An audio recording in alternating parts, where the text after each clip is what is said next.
Marcus. पृथ्वी से अलग एक ऐसी खूबसूरत दुनिया थी जहां के लोगों के पास जादू तो नहीं, लेकिन उससे भी बढ़कर शक्तियों का खजाना था, जिनके जरिए वहां हर कोई मार्कस पर अपनी हुकूमत चाहता था। मार्कस के सबसे जाने माने साम्राज्यों में से एक था ओहान साम्राज्य, और ओहान साम्राज्य का सबसे बड़ा खास शहर था मैसोडोरिया शहर।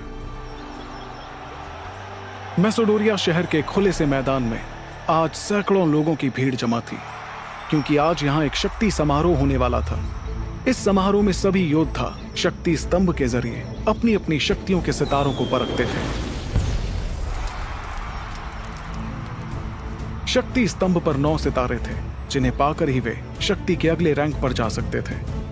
ध्रुव भी आज इसी समारोह में अपनी शक्तियों का सितारा आजमाने आया था। ध्रुव 3 साल पहले शक्ति स्तंभ पर 9वें सितारे को पा चुका था, लेकिन अचानक उसकी शक्तियां तीसरे सितारे पर आकर रुक गईं। और तभी से ध्रुव वापस से 9वें सितारे को पाने के लिए मेहनत कर रहा था। अपनी शक्ति के सितारों को परखने के लिए ध्रुव सैकड़ों लोगों की भीड़ में खड़े होकर अपनी बारी का इंतजार कर रहा था। इस साल मैंने जी तोड़ मेहनत की है। इस बार मेरी शक्तियां जरूर 9वें सितारे तक फिर से पहुंचेंगी, जरूर पहुंचेंगी। आज मैं शून्य रैंक से आगे बढ़कर एकलव्य बन के रहूंगा। अपने हाथों की मुट्ठी भींचे हुए ध्रुव अभी ये कह ही रहा था कि तभी एक घोषणा सभी के कानों में गूंजी। और अब अपनी शक्तियों को परखने वाले अगले शख्स का नाम है ध्रुव। जैसे ही ध्रुव का नाम पुकारा गया, वो ऊंचाई पर रखे एक बड़े से पथरीले स्तंभ की ओर बढ़ने लगा, जिसका नाम था शक्ति स्तंभ।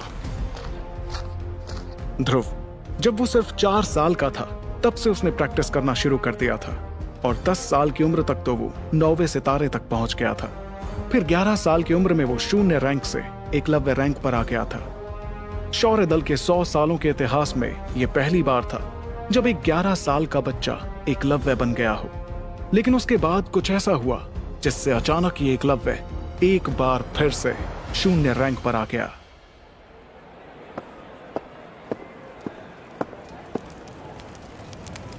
ध्रुव ने अपने दाहिने हाथ की हथेली को शक्ति स्तंभ पर रखने के लिए आगे बढ़ाया। फिर उसने आंखें बंद करते हुए अपनी हथेली को शक्ति स्तंभ पर बने शक्ति चक्र पर रखा। कुछ देर के सन्नाटे के बाद ध्रुव के कानों में एक आवाज गूंजी। तीसरा सितारा, शक्ति और भी कम। इस बार भी ध्रुव का सबसे निराशाजनक प्रदर्शन।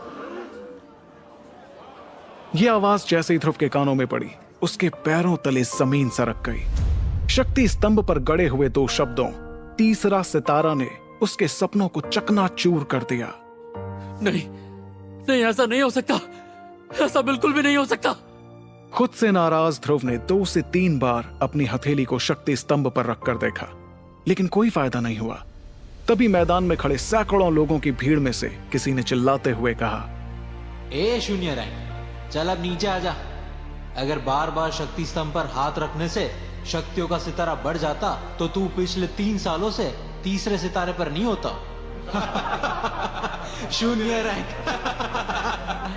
ये हंसी के ठहाके ध्रुव के कानों में तीर की तरह चुभ रहे थे। ध्रुव वहां से निकलने लगा, मगर लोग ताने कसते रहे।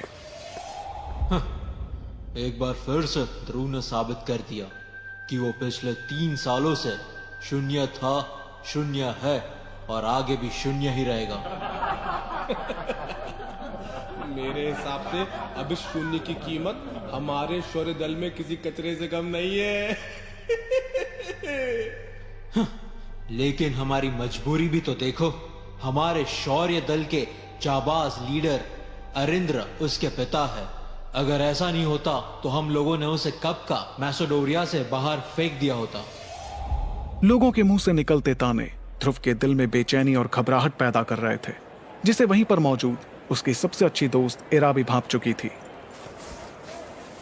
इरा भीड़ में से निकलते हुए बाहर आई और उसने ध्रुव के कंधे पर अपना हाथ रखा। अगले ही पल उन दोनों की नजरें आपस में मिली।